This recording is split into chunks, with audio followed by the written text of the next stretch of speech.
nongeye kubasuhuza abakunzi ba Vision Online TV.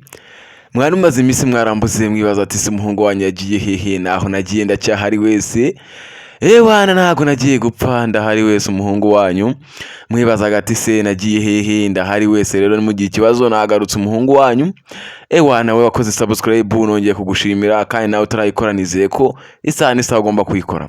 Uwakoze subscribe wenda mushimira cyane, wana mwifuriza n'imigisha myinshi, Imana ikomeze kumuhezagiza. Ifata imigisha yose imurundeho, nawe ndabizeye ko ukimara gukanda ku video nawe ugiye kwita ubikurikirana kandi kugira ngo iyo migisha yose gikuzaho badi.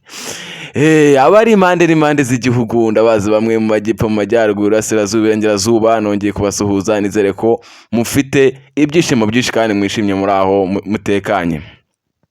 Kuri aka kanya rero mwibazaga aho nagiye nje kubategura ibintu biryoshye byiza cyane birimo umunyu n'agasukari.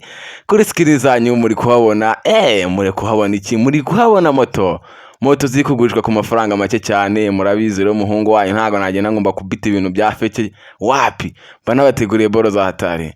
Rero izi moto muri kubona, iyi moto muri kubona ku ino screen ihagaze miliyoni.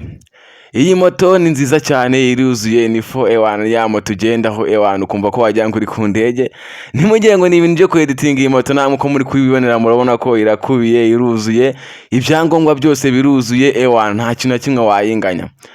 Tutire tujya muri byinshi cyangwa dutinde mu magambo, rero iyi moto ubishaka wahamagara kuri zino nomero ziri kuri screen, ubundi tukavugana moto ikakugeraho cyane.